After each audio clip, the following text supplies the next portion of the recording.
is the part where, again, I would normally start by saying good afternoon and thanking you for being here, but under these circumstances, I'll just give you a minute to start your live streams or do whatever you need to do.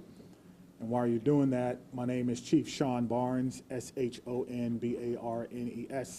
I'm currently the Chief of Police for the Madison Police Department. I'll be providing a brief update of the school shooting that we had today in Madison. There is some information that we're not going to release because it's still an ever-evolving situation. You'll hear from some of our representatives from our city and from our county.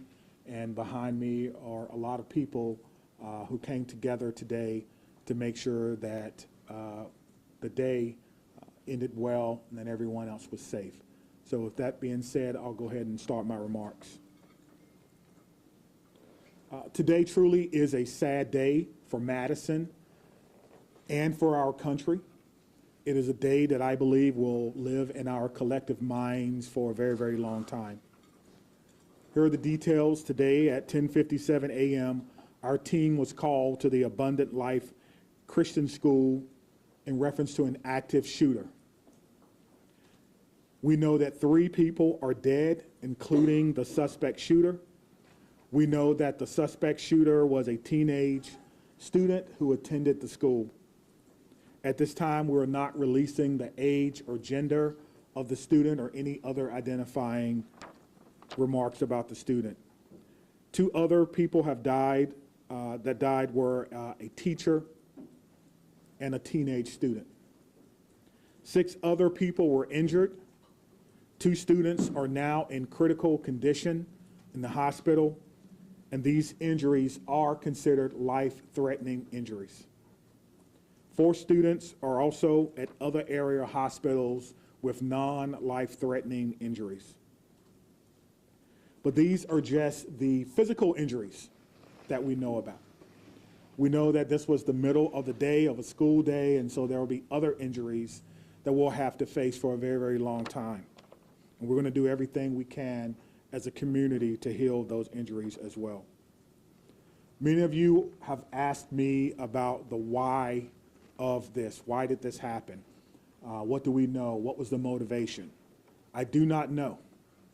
But I will tell you this, our detectives are working hard in the investigative process to find out as many answers as we can so that we can further prevent these things from happening, not only in this community, but in other communities around our country.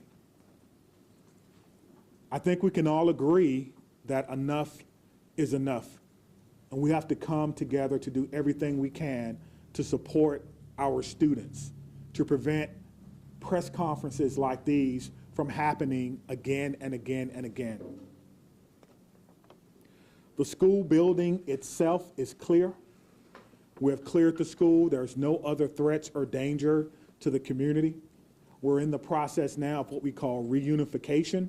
And what that simply means is making sure that every student that was in the school is present and accounted for and returned to their loved ones. This usually takes a while, but we have practiced, unfortunately, and practice, and that's why we're able to reunify students with their parents within hours of a school shooting. The reunification is taking place at the Dean Clinic on Stoughton Road, and I certainly thank them for their help. Again, we need our public to find an alternate route. If that is your normal way home as we get closer to the end of the day, please be patient or find another route home. We're currently processing the scene. We're interviewing those who may have been witnesses, and we're obtaining search warrants to get additional information. And lastly, I want to just say thank you to everyone who's standing behind me, the organizations and agencies that they represent, the men and women of the Madison Police Department and Dane County Sheriff's Office who selflessly ran into a building not knowing what they were going to encounter. Many of you know this about me, but I started my professional career, if you will, as a public school teacher back in 1997. And I taught public school for 4 years. It was one of the greatest joys of my life before becoming a police officer. And I can tell you what a special place our schools are. With that being said, we owe it to our community to do everything possible to ensure that it's not only a special place, but a safe place as well. And we're going to continue to do that. So we ask for your patience as information is coming in. We will do the best that we can to bring you accurate and timely information, but we want to make sure that our public knows that we're working extremely hard on this particular incident. There are a lot of people involved, and certainly we're going to come together as a community. I'd like to bring up at this time Police Fire Chief Chris Carver. Thank you, Chief Barnes. Before I start, the only thing I can say is this is not a place that any fire chief or any one of us would ever want to be, and I can't believe I'm standing here today talking about this incident. The fire department is a part of this community, much like all the folks standing up here with me today. Our hearts are with and our arms are around everybody impacted today and everybody. The details shared by Chief Barnes, but I will share with you the fire department activity for today. Much like Chief Barnes mentioned, at 10:57, we were also dispatched with Engine 5 and Medic 5 to the same location. Throughout the course of the incident, we responded with 5 engine companies, 4 ladder companies, 15 ambulances. I would like to take a moment and share our gratitude for our county partners throughout a multitude of years. We also had 11 off-duty chief officers that came in on this response. It was a tremendous response from the fire department. We transported 4 patients to St. Mary's. We transported 3 patients to the University of Wisconsin hospitals. On the arrival of our crews, I can say my gratitude to our membership for what they did and their selfless actions today. It's hard for me to place into words what they ran into as well. They did that immediately. They did that selflessly. And within a course of 15 minutes, from the first transport to the last transport, all the patients were on their way to the hospital. So to our membership within the Madison Fire Department and within all the emergency services, my gratitude, my recognition of the work that goes into this, the training that went into this, that again, we had hoped we would never have to put into practice. One more time on behalf of the Madison Fire Department, our hearts are with you, our arms are around you, and we will be with you throughout the duration of this. So at this point, I'll step aside, turn it over to the mayor. And some new information that we are getting from Madison, Wisconsin officials about that school shooting mid-morning at the Abundant Life Christian School. We know that 3 people are dead, including the juvenile suspect. I want to bring in Anna Schechter. She leads the CBS News crime beat for us. And Anna, what other additional information do we know about what happened? Well, we've just learned that the suspect likely used a 9mm pistol, that was the weapon that was used. And again, at 10:57 a.m., 911 calls were placed about an active shooter situation. Police were dispatched, fire were dispatched. We just heard 15 ambulances raced to the scene. This was a huge response. You also had Dane County Sheriff's deputies who responded, and pretty immediately the FBI also was on the scene, ATF involved as well, working to trace that gun. So all of that has been underway just in these intervening hours. We're waiting to hear more about the victims and, of course, the shooter at this time. Anna Schechter, thank you. Yes, some of the information we have gleaned from officials that a teacher is believed dead, as well as a teenage students. They do not have a motive at this hour. One thing that we have been following closely here at CBS News is the data summary finds that there have been 323 U.S. school shooting incidents this year, including today's. Now compare that to 2023. Last year, there were 349.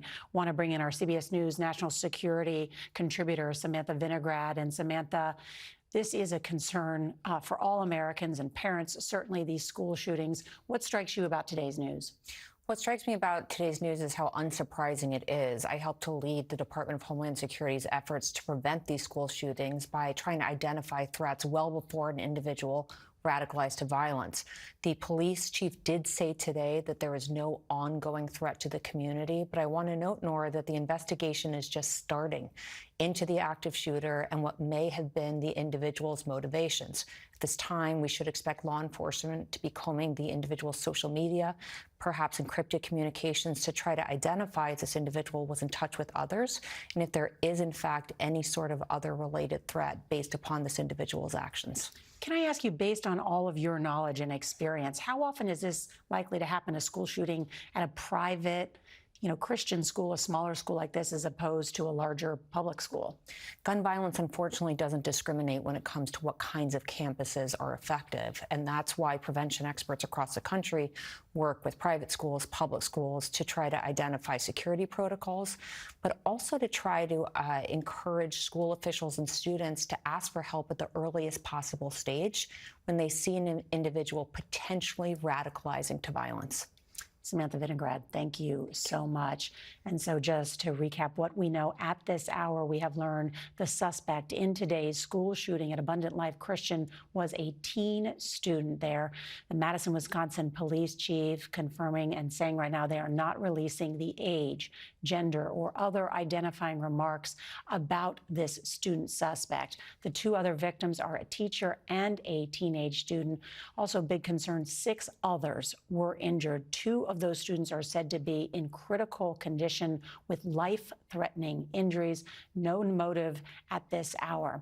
Our coverage will continue on CBS News 24/7, your local news, and then we'll have a full wrap-up tonight on the CBS Evening News. This has been a CBS News special report. I'm Nora O'Donnell.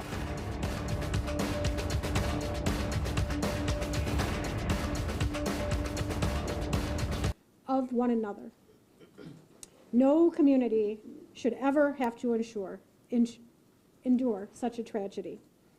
And my administration is going to do everything that it can to provide assistance to those who have experienced this devastating loss, and also do everything that we can to prevent such tragedy from occurring. To all of those who are grieving in our community, please know that you're not alone. Dane County stands with you. We're here to support you in any way possible. Please reach out and ask for help. The governor's office, as well as the mayor's office, and I will continue to update the public as we learn more. But please understand, there are many things that we cannot share with you right now. This is an active investigation. This is an active case. The SSM Health Clinic near the intersection of Buckeye Road and Stoughton Road is the reunification center. I know that that has been out, but we need to make sure that folks know where it is that they can go to be reunited with their children. Again, in the coming days, we are going to make sure that we are supporting those that have been most impacted by this. But folks, reach out, ask for help. This does not need to be the reality of our community. Thank you. All right, we'll start over here with questions. Just raise your hands. Tell us, how did this unfold? Can you give us a bit of a timeline, how your officers got into the building? Sure. We received the call at approximately 10:57 a.m. Someone from the school called 911 to report that there was an active shooter. That means something different to us, obviously. There's different protocols that go out, tone alerts even, so that even if officers are busy doing other things, they respond. One of the things that I do want to note is that our training center is about 3 miles from there. We have special event team medics, those that work with the fire department, responded to this particular scene from their training day. So what began as a training day became an actual day. And so that's how this call originally came in. Nicholas, did you have a question? What can you tell us, if anything, more about this shooter and what their motivations were, or have you made contact with their family members? Anything updated on that? Sure. There's nothing new that I can tell you about the shooter at this time. Again, as difficult as today is, that's still someone's child that's gone. That's still someone that has to deal with what happened today. And so we want to make sure that we can ensure as much cooperation as we can. You asked me about why, as I stated before. I don't know why, and I felt like if we did know why, we could stop these things from happening. But what I will tell you is, as soon as we are done with the investigation, any information that we uncover that will not compromise the safety of anyone involved or compromise the confidentiality of any of these children that are involved, we'll tell you. I just ask for your patience. All right, over there, sorry, go right ahead. Chief, what kind of gun was used today? We know it was a handgun. We know a handgun was recovered. All right, sit down right there. Was the shooting confined to one classroom, or did it spread out throughout multiple? We know it was confined to one space. I do not know if it was a classroom or a hallway. One of the things that we've gotten very good at, certainly different from in my day, is that if you do not need to be in a crime scene, you do not need to go to a crime scene. And so the crime scene and those persons who were involved, they have that crime scene locked down. I did not go or enter into that crime scene. But if you can imagine, most schools, the students go together, but they are segregated. So on each different floor, in each different group. And so there's no evidence that anyone else was injured that was not in the age group. Danielle? What can you say at this time about how school staff responded when the shooting started? I cannot speak to how the school staff responded.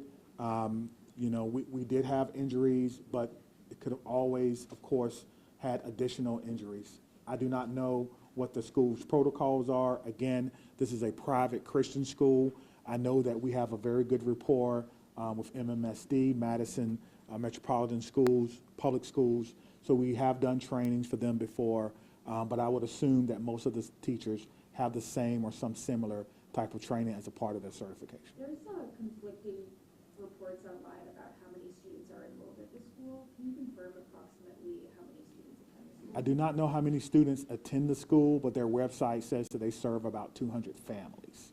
Right in the back, White. What kind of support systems are going to be made available to people who are affected by the events today?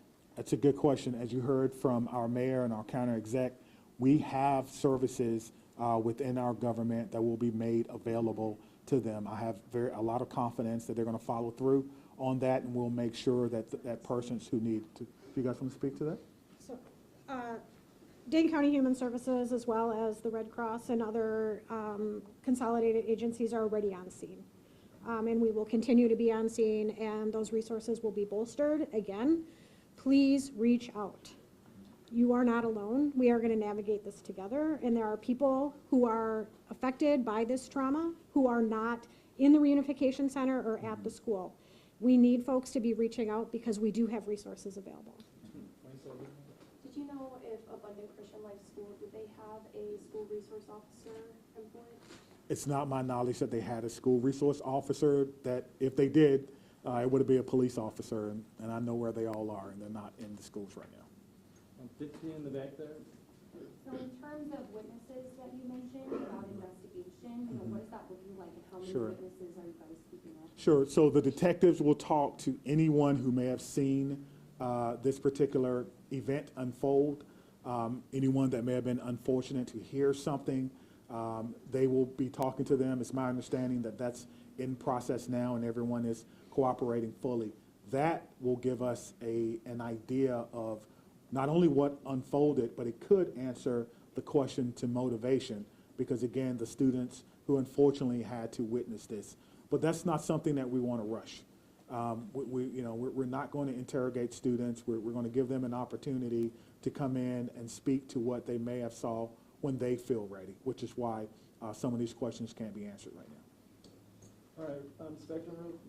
How do you reassure the community that it's still okay to go back to school? I mean, everybody's got kids, and I think, maybe it happened at this school, but there's everybody that's got a kid anywhere, right? This in Dane County, it's gonna be hard. Yeah, I think you're asking me, how can I say 100% that no child will ever be harmed in school? I can't. No police chief can. But all I can tell you is that we have systems in place so that if something happens, we can respond like we did today. I can tell you that our mayor and our county exec has committed resources to not only public health, but also mental health. I can tell you that every teacher that I've ever had contact with at MMSD cares deeply about their students.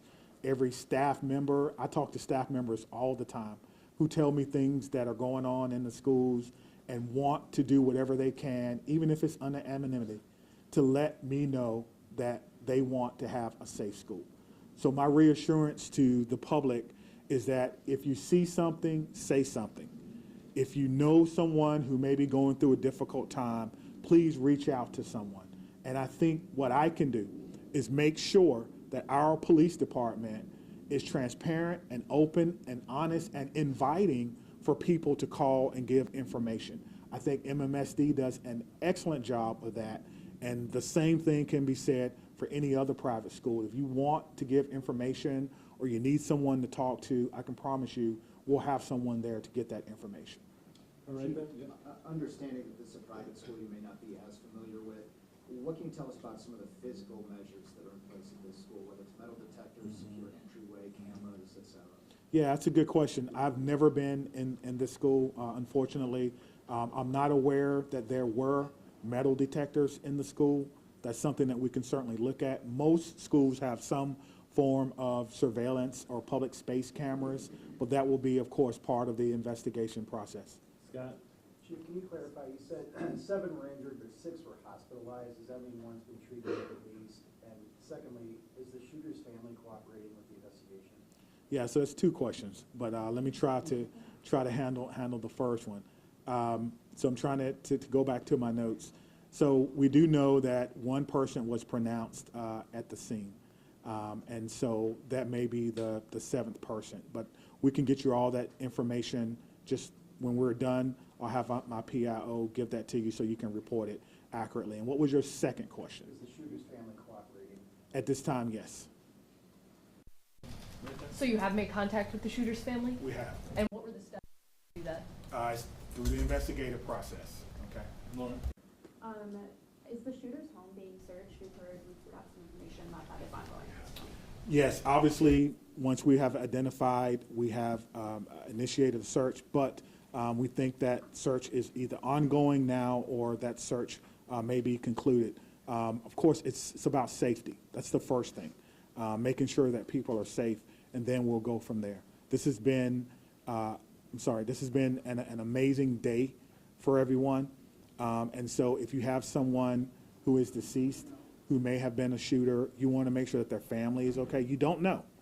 And so that is what we're doing right now. It is about the safety of everyone. This is going to be a long day for the Madison Police Department. We just want some of your patience. Have the school had any prior threats? And then just, jumping off of that, do you know if the shooter had any prior contact with law enforcement? We do not know that the shooter had any prior contact with law enforcement, but I did do a check of the school. There were some calls, but they were like 911 hang-ups, things of that nature. There was nothing that suggested that the school was a place that violence would occur. Chief, I know that you mentioned that the shooter died of a self-inflicted gun wound. Did that happen before officers arrived at the school or when the shooter saw officers coming into the school? Yeah, so let me say that the cause and manner in which the shooter died will be determined by the inmate. But what I can tell you is the shooter was dead upon our arrival, police department arrival, and no officers fired their weapons. Okay? Lucas?